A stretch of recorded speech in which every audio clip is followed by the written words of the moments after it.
Subscribe कीजिए मेरे channel maths with पूजा को और बेल आइकन को दबाना ना भूलें, जिससे आप मेरे मैथ लेक्चर्स को सबसे पहले देख सकें। मेरे वीडियो लेक्चर्स को शेयर कीजिए। Thank you. हेलो स्टूडेंट्स, फिर से स्वागत है आपका मेरे यूट्यूब चैनल पर। आज हम करेंगे अपने क्लास 9th के चैप्टर 1 की एक्सरसाइज 1.3 के एग्जाम्पल नंबर 7 ऑनवर्ड्स। ठीक है भाई, एग्जाम्पल नंबर 6 तक मैं आपको प्रीवियस लेक्चर्स में करा चुकी हूँ, जिसमें मैंने परिमेय संख्याओं को दशमलव में बदलना सिखाया था और आपको ये बताया था कि अगर शांत दशमलव है तो उसे p बटा क्यू के रूप में कैसे बदलें। अब हम आज के लेक्चर में अशांत और आवर्ती दशमलव को p बटा क्यू के रूप में बदलना सीख रहे हैं। हमें क्या कहा गया है एग्जाम्पल नंबर 7 में कि 0.33333 डैश डैश डैश, यानी कि कभी भी समाप्त नहीं हो रहा, पता ही नहीं है 3 कितनी बार आ रहा है, तो इसे हम लिख सकते हैं 0.3 बार, बारंबारता का साइन होता है बार, को p बटा क्यू के रूप में व्यक्त कीजिए। तो बहुत ही आसान प्रश्न है ये। इनको हम किस तरह करेंगे कि देखिए, अभी हमें नहीं पता कि 0.33333 का भाई जो भिन्न में परिवर्तन होगा वो कैसे होगा। तो इस संख्या को मान लीजिए, माना x बराबर है 0.333 डैश डैश डैश। ठीक है भाई, यहाँ तो कोई दिक्कत नहीं, जो हमें दिया गया था उसको हमने x मान लिया। अब जो सेकंड स्टेप आपने ध्यान रखना है वो क्या है कि दशमलव के बाद जितने अंकों की आवृत्ति होती है 1 के पीछे उतनी जीरो लगाकर, ध्यान से सुने मेरी बात को, यही बात मेन है। अगर दशमलव के बाद 1 अंक की आवृत्ति हो रही है तो 1 के पीछे जीरो लगाएंगे यानी 10। अगर दशमलव के बाद 2 अंकों की आवृत्ति हो रही है तो 100, दशमलव के बाद 3 अंकों की आवृत्ति हो रही है तो 1000, 4 अंकों की आवृत्ति हो रही है 10,000, 5 अंकों की आवृत्ति हो रही है लाख, एंड सो ऑन। तो उस संख्या से हम दोनों तरफ मल्टीप्लाई कर देंगे। ध्यान देना है भाई, दोनों तरफ, बहुत आसान प्रश्न है, 10 से गुणा करने पर। अब ये गुणा आपको आनी चाहिए। हम इधर भी 10 से मल्टीप्लाई करेंगे और इधर भी 10 से मल्टीप्लाई करेंगे, तो x के साथ लिख देंगे 10 गुणा x। ठीक है भाई, x के साथ 10, और इस पूरी संख्या के साथ भी 10 गुणा करेंगे, तो इसको ब्रैकेट में लिख दीजिएगा। बड़े ध्यान से करना है, कोई जल्दी नहीं करनी है। 2-4 क्वेश्चन करने के बाद अपने आप अभ्यास आ जाता है हमें। भाई दोनों समीकरण ले लिया, क्या किया, इस संख्या को p बटा क्यू के रूप में लिखना था, तो इस संख्या को मैंने x मान लिया। दोनों तरफ 10 से, ये 10 हमें ध्यान रखना है कि क्योंकि एक ही अंक की आवृत्ति हो रही है इसलिए हम 10 ले रहे हैं, 2 की होती तो हम 100 लेते। ठीक है भाई, तो दोनों तरफ 10 से गुणा कर दिया, तो ये बन गया 10 गुणा x, और यहाँ भी 10 गुणा ये संख्या। अब 10 को x से गुणा करेंगे तो सिंपल बीजगणित है, 10x बन जाएगा। अब ये चीज़ आपको ध्यान करनी है कि जब भी किसी दशमलव की संख्या को 10 से 100 से 1000 से गुणा किया जाता है तो जो ये दशमलव का चिन्ह है ये उतने ही अंक आगे चला जाता है जितनी यहाँ पर जीरो है। समझ में आ रही मेरी बात? यहाँ एक ही जीरो है तो दशमलव का अंक यहाँ से एक स्थान आगे कूद जाएगा। आप इसको ऐसे याद रखो कि ये यहाँ ना होकर अगले स्टेप में यहाँ पहुँच जाएगा। ये चिन्ह आपने नहीं लगाना है, मैंने आपको सिर्फ समझाने के लिए लगाया है, ये चिन्ह आपने नहीं लगाना है। क्लियर? आपको डायरेक्ट ध्यान रखना है कि जब आप 10 से इस संख्या को गुणा करोगे तो ये दशमलव यहाँ की बजाय अगले अंक पर चला जाएगा, क्योंकि एक ही जीरो है तो एक स्थान आगे सरकेगा, 2 जीरो होती तो दशमलव 2 स्थान आगे चला जाता। जब भी हम दशमलव की संख्या को 10 से 100 से, देखो मैं छोटा सा करके भी दिखा देती हूँ आपको। मान लीजिए ये है 3.549, इसे अगर मैं 10 से गुणा करती हूँ तो ये 35.49 हो जाएगा। डायरेक्ट यहाँ से ये दशमलव आगे चली जाएगी एक स्थान। लेकिन अगर मैं इसी संख्या को 100 से गुणा करती हूँ तो जो दशमलव यहाँ था ना वो 2 स्थान आगे सरक कर 4 के पीछे चला जाएगा, तो 354.9 आएगा। और अगर मैं इसी संख्या को बेटा जी 1000 से गुणा करूं तो यही दशमलव सरक कर 9 के पीछे चला जाएगा, यानी दशमलव पीछे लास्ट में चला जाएगा। और इसी संख्या को अगर मैं 10,000 से गुणा करूं तो इसके बाद कितने अंक, 4 अंक आगे, 4 अंक तो है ही नहीं, तो 5, 4, 9 और एक जीरो लगाकर यहाँ दशमलव को पहुँचाएंगे तो ये 35,490 बनेगा और ये 3,549। तो जब भी किसी संख्या को 10 से 100 से 1000 से मतलब जीरो वाली टर्म से मल्टीप्लाई करते हैं, दशमलव उतने ही अंक आगे चला जाता है। अगर हम डिवाइड करते हैं तो दशमलव उतने ही अंक पीछे आ जाता है। तो ये बड़ी छोटी छोटी बातें हैं जो आपने ध्यान रखनी है। तो 10 गुणा 0.33, तो ये बन जाएगा 3.3333 डैश डैश डैश। अब इसको करने के दो तरीके हैं, मैं दोनों तरीके एक बार आपको यहाँ बताना चाहूँगी। ये आपका है समीकरण नंबर 1 और ये आपका है समीकरण नंबर 2। ठीक है, पहला तरीका क्या है कि आप इस समीकरण 1 को इसके नीचे लिख लीजिए। ये समीकरण को समीकरण के नीचे कैसे लिखते हैं, बायां पक्ष बाएं के नीचे, दायां पक्ष दाएं के नीचे। तो x को यहाँ लिख लीजिए बराबर है, और ये रकम इसके नीचे, ये वाली टर्म पूरी, तो ये 0 है तो 3 डैश डैश डैश आ गया। और यहाँ अब हम इन दोनों टर्म्स को आपस में क्या कर देंगे, घटा देंगे। क्या कर देंगे, घटा देंगे। घटाने पर तो जब ऐसे दो टर्म्स घटाई जाती है तो नीचे वाली टर्म पे साइन जो वो चेंज हो जाता है। क्लियर। अब यहाँ से घटाते चलिए, तो डैश है तो यहाँ तो सारा डैश आ जाएगा। 3 में से 3 गया 0, 3 में से 3 गया 0, 0 0, 3 में से 0 गया, यहाँ 3 बच जाएगा बराबर है ये x, और 10 में से 1 गया 9।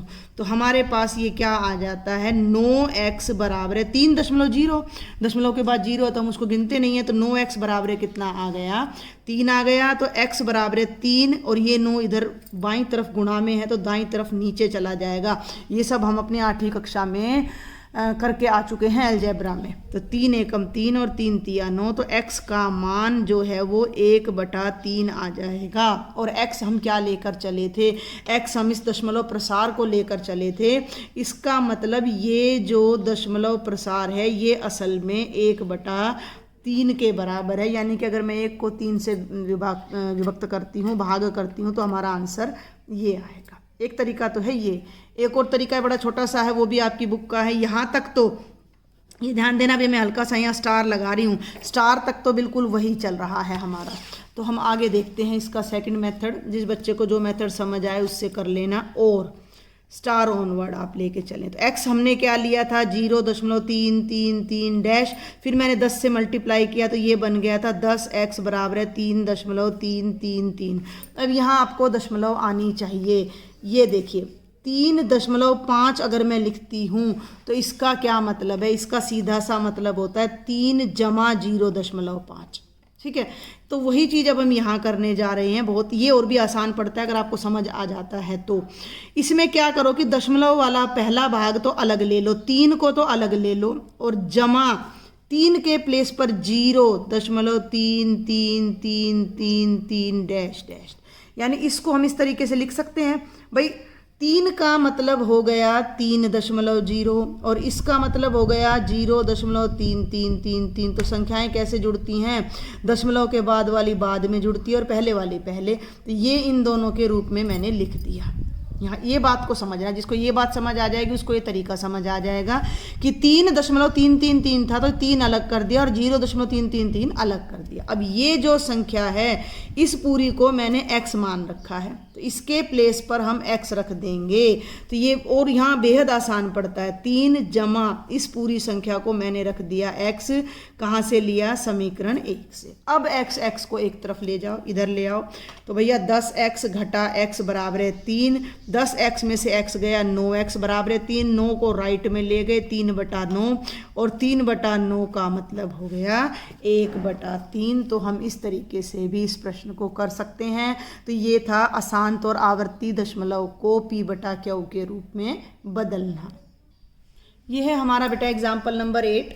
फिर से वही सवाल आ जाता है कि 1.272727 डैश डैश डैश, यानी कि 2 7 बार बार आ रहा है हमारा, तो 2 7 पर बारंबारता लगा दी। तो इस संख्या को अब हमने p/q के रूप में बदलना है। ये परिमेय है, ये परिमेय है क्योंकि परिमेय का दशमलव प्रसार अशांत यानी समाप्त नहीं होता लेकिन आवर्ती के साथ होता है। यानी कि कोई संख्या, एक संख्या या 2 संख्याओं का ब्लॉक, 3 संख्याओं का ब्लॉक बार बार रिपीट होता है।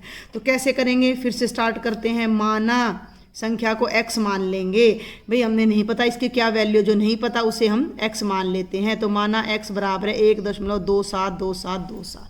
अब मैंने क्या बताया था सेकंड स्टेप कि दशमलव के बाद जितने अंकों की आवृत्ति हो रही है 1 के पीछे उतनी जीरो लगा देनी है। यहाँ 2 अंकों की आवृत्ति हो रही तो 1 के पीछे जब आप 2 जीरो लगाओगे तो 100 बनेगा, तो दोनों तरफ आपने 100 से मल्टीप्लाई करना है।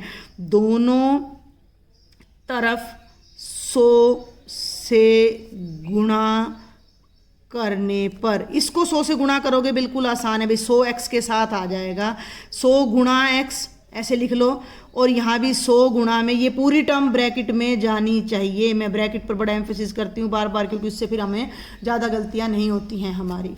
अब 100 को x से गुणा करेंगे तो बेटा ये बन गया 100x, और 100 को जब इससे गुणा करेंगे तो क्योंकि 2 जीरो हैं तो दशमलव 2 अंक आगे सरक जाएगा, यानी जो दशमलव यहाँ 2 से पहले था वो 2 और 7 के पीछे चला जाएगा, तो पहले दशमलव से पहले क्या रह जाएगा 127। ये दशमलव यहाँ से हट जाएगा और यहाँ चला जाएगा, तो ये क्या बच जाएगा, ये बचेगा 127, और पीछे यहाँ चला जाएगा दशमलव 2727 डैश डैश।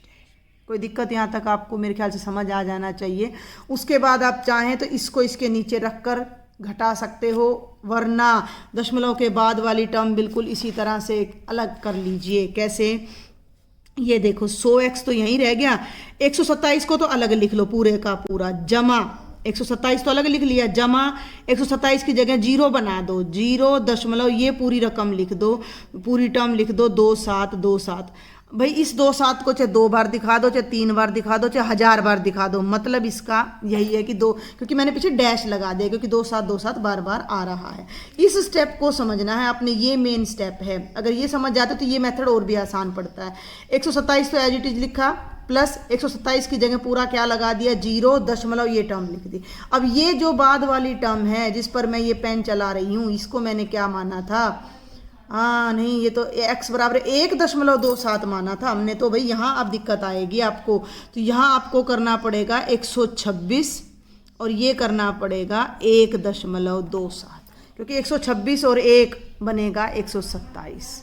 ये यहाँ दिक्कत आ जाती है इन सवालों में, क्योंकि जो मेथड मैंने बताया ना ये वाला, ये मुझे ज़्यादा बढ़िया लगता है बच्चों के लिए, क्योंकि इसमें ज़्यादा मेहनत करनी नहीं पड़ती। जिन बच्चों को भाई थोड़ी सी यहाँ बीजगणित में दिक्कत आती है वो भी आसानी से कर लेते हैं उस तरीके से। तो 100x बराबर है कितना हो गया 126, जमा अब ये पूरी टर्म x है, भाई आंख बंद करके मत करना। अब x को लेफ्ट में ले आओ तो 100x घटा x बराबर है 126। 100x में से x गया, भाई 100 में से 1 गया 99, x बराबर है 126, 99 इसके नीचे चला जाएगा और ये आ जाएगा 126/99। अगर ये कैंसिल होती हैं कॉमन फैक्टर्स तो कैंसिल कर दीजिए, 3 चौके 12, 3 दूनी 6, 3 तिया 9, 3 तिया 9, 3 एकम 3, 3 एकम 3 और 3 एकम 3, 3 चौक 12, और ये हमारा आंसर आ जाएगा 14/11। क्लियर। इसी सवाल को मैं अपने घटा वाले तरीके से भी आपको बता देती हूँ। ये समीकरण 1 और ये समीकरण 2, पहले मैं समीकरण 2 लिखूंगी, ध्यान से देखना। 100x बराबर 127.2727।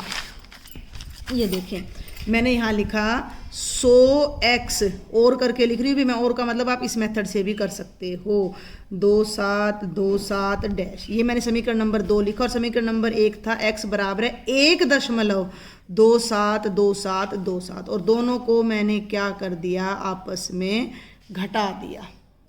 तो दोनों को जब मैंने घटाया तो डैश 0, 2 में से 2 गए 0, 7 7 0 2 2 0, दशमलव 7 में से 1 गया 6, 2 1 बराबर है x, और 100 में से 1 गया 99, तो वही बात फिर आ जाती है x बराबर है 126/99, और 9 पे सीधा कट जाता है, 9 चौक 36, और ये हमारा आंसर आ जाता है। तो आपको जो मेथड अच्छा लगे आप उससे इस क्वेश्चन को अटेम्प्ट करो। ये है बेटा उदाहरण नंबर 9, जिसमें हमें दिया गया 0.235 डैश डैश डैश। इसका क्या मतलब है भाई, 235 के बाद फिर 235 यानी कि 235 की बारंबारता। तीसरा प्रश्न करा रही हूँ मैं आपको। ये पहले प्रश्न में हमने देखा था कि केवल 1 अंक की बारंबारता थी, दूसरे में हमने देखा था कि 2727 2 अंकों की बारंबारता थी, और अब जो उदाहरण हमें मिल रहा है उसमें 3 अंकों की बारंबारता है। तो हमारा अच्छा अभ्यास हो जाता है इससे।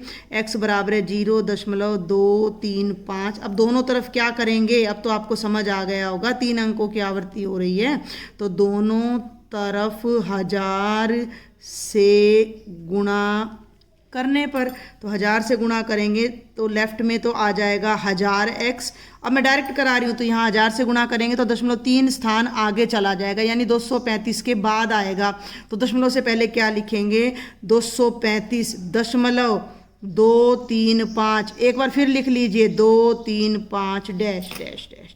ये समीकरण नंबर 2। और अब मैं समीकरण नंबर 1 को इसके नीचे लिख रही हूँ, तो x के नीचे तो x लिखूंगी, बराबर है के नीचे बराबर है।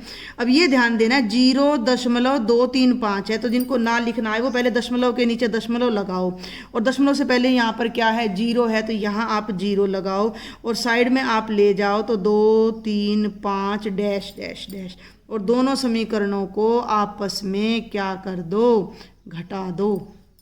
तो ये माइनस ये x 1000 में से 1 गया 999, और ये डैश 5 में से 5 गए 0 0 0 0 0 0 दशमलव।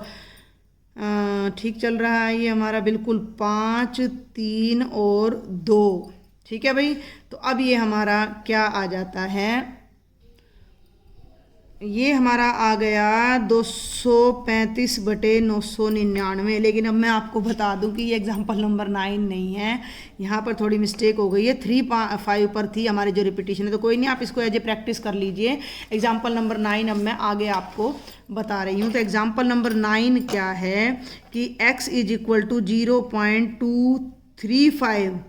0.235 ये था बेटा जी, ये मैंने तीनों पर देख लिया। तो आप भी जरा स्टेटमेंट लिखो तो बड़े ध्यान से लिखना है। ये है तो 2 ही अंकों की आवर्ती हो रही है, तो दोनों तरफ कितने से गुणा करेंगे, 100 से। तो 100x बराबर है, अब ध्यान देना है कि दशमलव कहाँ जाएगा, दशमलव 1 अंक आगे, 2 अंक आगे जाएगा, 2 और 3 के आगे, यानी 23 दशमलव। बहुत ध्यान से करना है, ये देखो 23.5353 बन जाएगा। अब ये 5 3 5 3 5 और ये, ठीक है भाई। अब इसके नीचे हम अपनी ये वाली संख्या को दोबारा लिखते हैं, तो x बराबर हो गया 0.233535 डैश डैश डैश। समझ आया। तो इसको हम, ये मैंने शॉर्ट में कराया है, प्रॉपर मेथड नहीं लिखा है मैंने, तो पिछले 2 एग्जाम्पल से आप उस मेथड को देख सकते हो। तो यहाँ माइनस लगाया, यहाँ माइनस डैश डैश डैश। अब ध्यान से घटाना है, हर बार 0 भी नहीं आता है। 5 में से 5 गए 0, 3 में से 3, 5 में से 5, 3 में से 3। अब ये 5 है और ये 2 है, तो 5 में से 2 गया 3 आएगा, 3 में से 0 गया 3 और 2 आएगा, और ये x आएगा, और ये 99। अब ध्यान से करना है, लेफ्ट में आ गया 99x और राइट में आ गया 23.3। ठीक है, 99 को राइट में ले आओ तो x की वैल्यू आ गई 23.3/99। ऊपर दशमलव नहीं आना चाहिए, क्योंकि जब हम p/q के रूप में लिखते हैं तो p और q दोनों पूर्णांक होते हैं, यानी कि उनमें दशमलव नहीं होता है। तो दशमलव हटाने के लिए 1 0 और ले आओ नीचे, तो इस दशमलव के नाम की 1 0 का मतलब 10 आ गया नीचे, तो 99 गुणा 10 और ये बन गया 233/990। तो ये था आपका एग्जाम्पल नंबर 9। तो अभी तक बेटा जितने भी एग्जाम्पल्स हमने किए सब हमने परिमेय संख्या किए। लास्ट वीडियो मैंने आपको भिन्न को दशमलव में बदलना सिखाया, और अब 3 एग्जाम्पल्स में मैंने आपको दशमलव को भिन्न में बदलना सिखाया।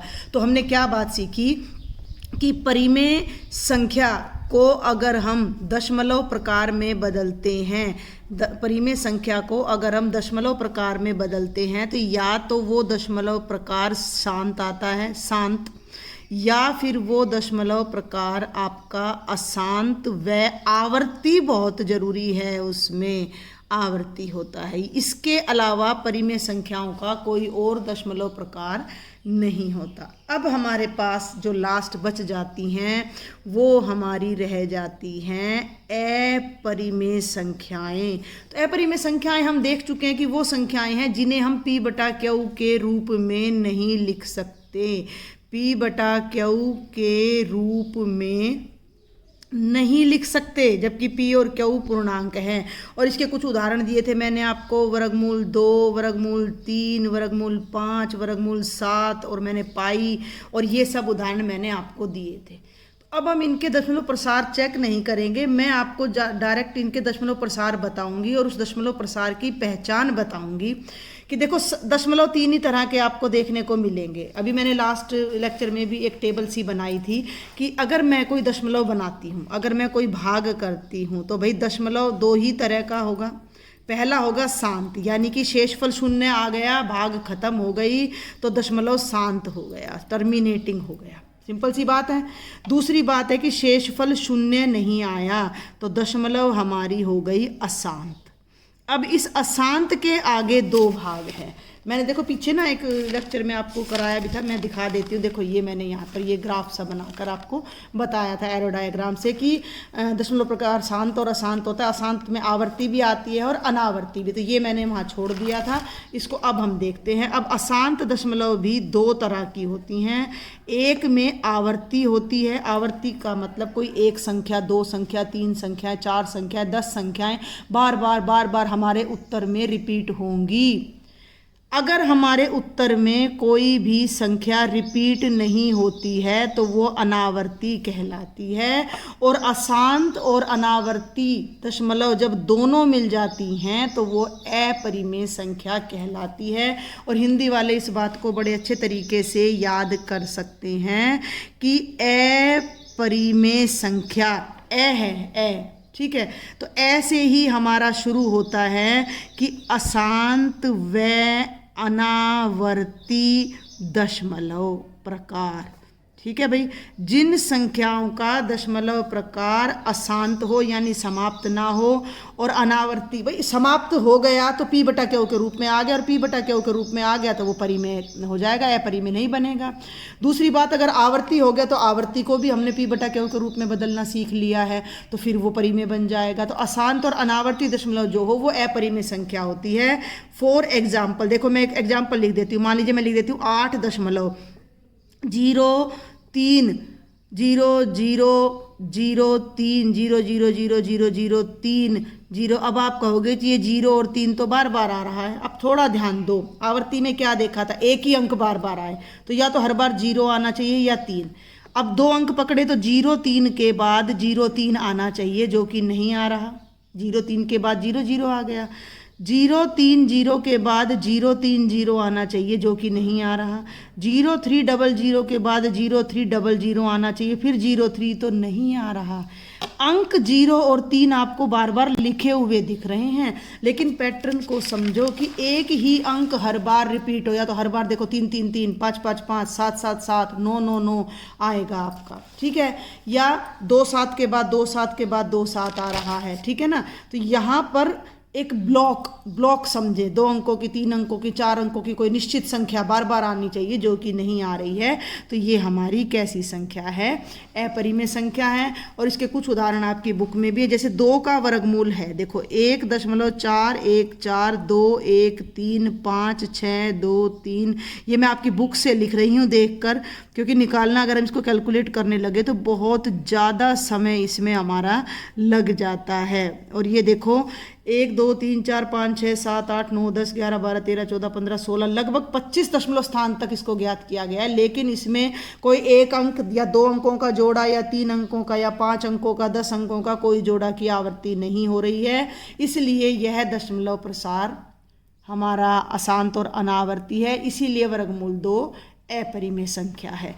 और पाई क्या होता है, पाई माने 22/7 नहीं लेंगे अब हम यहाँ। आप अभी मैं बस थोड़ी सी इंट्रोडक्शन दूंगी कि कोई भी वृत्त बना लेना, ये धागा लगा लिया, इस पे इस धागे को काट के सीधा करना, और इसका जो व्यास है इसको नाप के भाग करना।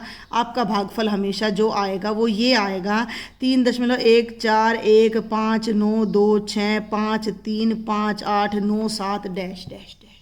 तो यहाँ पाई से क्या मतलब है, किसी भी वृत्त की परिधि बटे किसी भी वृत्त का व्यास की लंबाई। तो वो लंबाई आप प्रैक्टिकल नाप के देखोगे तो वो भागफल हमेशा यही आएगा, और इसे मैथमेटिशियंस ने पाई नाम दिया है। तो ये अपरिमेय संख्याओं के कुछ उदाहरण मैंने आपको दिए हैं। तो 9वीं कक्षा में अभी आपने यही ध्यान रखना है कि जिन संख्याओं का दशमलव प्रसार अशांत और अनावर्ती होता है वो संख्याएं अपरिमेय संख्याएं कहलाती हैं। अगर आपसे कुछ अपरिमेय संख्याएं पूछ ली जाएं तो सभी अभाज्य संख्याओं के वर्गमूल हमेशा अपरिमेय होते हैं, क्योंकि उनका दशमलव प्रसार अशांत और अनावर्ती होता है।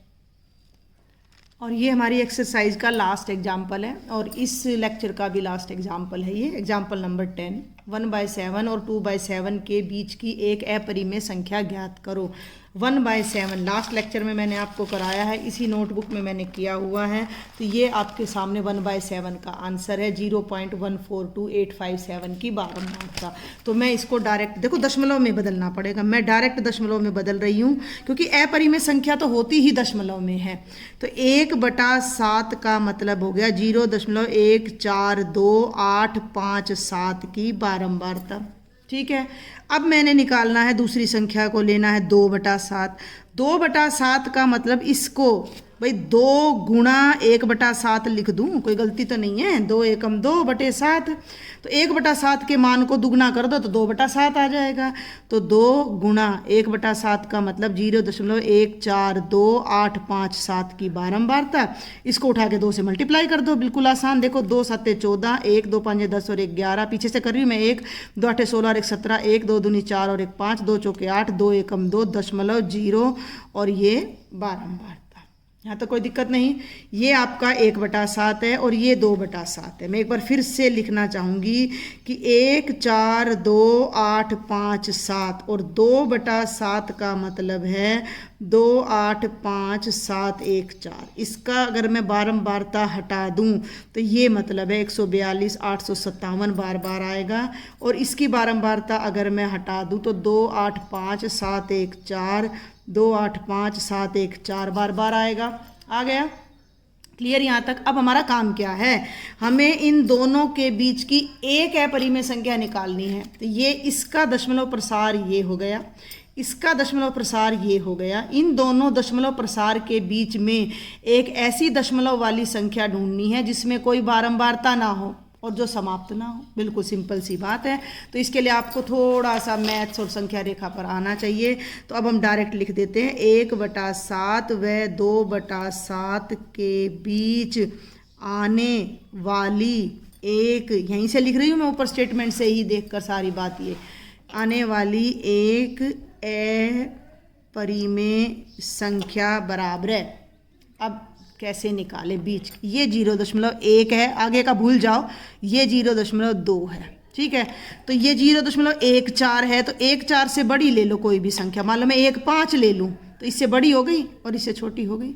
ठीक है, समझ आ रही है मेरी बात? भाई ये 0.14 से शुरू हो रही है और ये 0.28 से शुरू हो रही है। तो 1/4 से बड़ी अगर मैं 1/5 लिख दूँ, 0.15 लिख दूँ, तो वो इन दोनों के बीच आ गया कि नहीं आ गया? तो मैं कहाँ से शुरू करूँ? कोई एक बतानी है, अनंत हैं इन दोनों के बीच में, अनंत अपरिमेय संख्याएं हैं।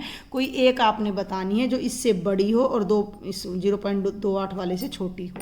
तो 0.15। अब आपने ऐसी संख्या लेनी है इससे आगे जो रिपीट ना हो रही हो। तो सबसे बढ़िया पैटर्न क्या है, 0 1 2 0 1, फिर 3 0 1, 4 0 1, 5 0 1 डैश डैश डैश। अब ये संख्या अपरिमेय है क्योंकि इसमें कोई भी एक संख्या या 2 संख्याओं का युग्म या 3 संख्याओं के युग्म की आवर्ती नहीं हो रही। बात नंबर 2, ये 0.14 वाली संख्या से बड़ी है, 0.28 से छोटी है, इसलिए यह 1/7 और 2/7 के बीच आ रही है। तो ये बिल्कुल आसान सा आपका प्रश्न था और ये आपके सभी 10 एग्जाम्पल्स एक्सरसाइज 1.3 तक हो गए हैं। कोई डाउट हो आप मुझे कमेंट बॉक्स में लिखो और इसके बेस पर अपनी एक्सरसाइज 1.3 को ट्राई करो। नेक्स्ट लेक्चर में मैं आपको एक्सरसाइज 1.3 के क्वेश्चंस कराऊंगी। थैंक यू बेटा।